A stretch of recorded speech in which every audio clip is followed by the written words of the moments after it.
তো আগে কোনো দিনও বানানো হয়নি, তো এই যে ফার্স্ট প্রথম আমি বানাইলাম বাড়িতে মোমো। এত সুন্দর ভালো হয়েছে, তো কি বলবো আরও। হরে কৃষ্ণ বন্ধুরা, তো এই যে আজ বানাবো মোমো। অনুরাধার খুবই ইচ্ছা ছিল মোমো খাইতে। তো বাইরের বস্তুগুলো আজিনামোটো থাকে, আজিনামোটোর বস্তুগুলো কিন্তু ভালো না, আজিনামোটো এত খাওয়া। তো আজ বাড়িতে ট্রাই করলাম, তো চলো। তো এই যে ক্যাপসিকাম আর এইদিকে গাজর কেটে নিয়েছি, দুইটা কাঁচা লঙ্কা সুন্দর করে ছোট ছোট করে কেটে নিয়েছি। এদিকে আদা কুচি দিয়েছি প্রথমে তেলের মধ্যে, তারপর এখানে গাজর। তো গাজরটি ভাজা করে নেওয়ার পর সামান্য, তারপরে এদিকে আমি কাঁচা লঙ্কাটি দিয়ে দিই। এদিকে আবার ক্যাপসিকামটি দিয়ে দিব উপর দিয়ে, সামান্য একটু ভাজা ভাজা করে নিয়ে নেবো। তারপর এখানে সয়াবিন গ্রাইন্ড করে রাখাটি, এই যে দেখুন সয়াবিনগুলো সুন্দর করে একটা মিক্সচারে আমি ভালোভাবে একটু একবার ঘুরিয়ে নিয়ে নিয়েছিলাম। তারপরে এই যে দেখুন সুন্দর কি সুন্দর ছোট ছোট হয়েছে। এইভাবে আমরা সুন্দর ভাজাভাজি করে নিব। তারপর একটু সয়া সস, একটু গোলমরিচ দিয়ে সুন্দর করে নামাই নেব লবণ দিয়ে একটু পরে।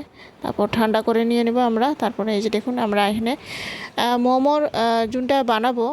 তো ময়দা এখানে আমি মেখে নিয়েছি, ময়দা মেখে সুন্দর করে ছোট ছোট করে রুটির মতো বানিয়ে নেব। তারপরে এই যে মাঝখানে কিমাটি দিয়ে মাঝখানে এই যে সয়াবিনের, তারপরে এই যে দেখুন সুন্দর করে উপর ভিতরে দিয়ে আমরা এইভাবে ভাজ করে আমরা এইটা মোমোগুলো বানায় রেডি করলাম।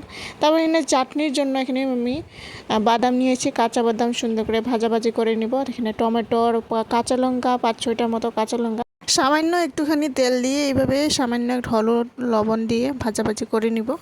তারপর এখানে আমি মোমো বানানোর জন্য এখানে আমি একটা ছোট একটা প্যান মতো ঝুড়ির মতো নিয়েছি। এই যে দেখুন জালি জালি ঝুড়িগুলো জুনটা থাকে, তলে কড়াইয়ের মধ্যে জল দিয়ে দিবেন, তারপর উপর দিয়ে একটু তেল মেখে দিবেন ঝুড়ির মধ্যে।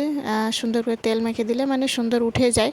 তারপরে এই যে দেখুন মোমোগুলো উপর দিয়ে দিই, ঢাকনা দিয়ে রেখে দিলাম, সুন্দর সেদ্ধ হয়ে যাবে। তারপর এখানে চাটনির জন্য এখানে আমি ধনিয়া পাতা, বন্ধনিয়া পাতা আর এদিকে বাদাম সবগুলো চুনটা ভেজে রেখে দিয়েছিলাম। তো আমরা এই যে ঢাকনা দিয়ে সুন্দর গ্রাইন্ড করে নিব। তারপর এই যে দেখুন মোমো আমাদের একেবারে স্টাফিং একে রেডি। তো খুবই সুন্দর হয়েছে, তো একবার বাড়িতে এভাবে ট্রাই করে দেখবেন। ভিতরে কি সুন্দর নরম হয়েছে, সেদ্ধ হয়ে গেছে খুব সুন্দর। চাটনি এই যে ভগবানকে নিবেদন করে আজকে। তো অনুরাধার দেখেই খুবই খুশি। তো আজকে এই যে সন্ধ্যার স্ন্যাক্স এই যে রেডি।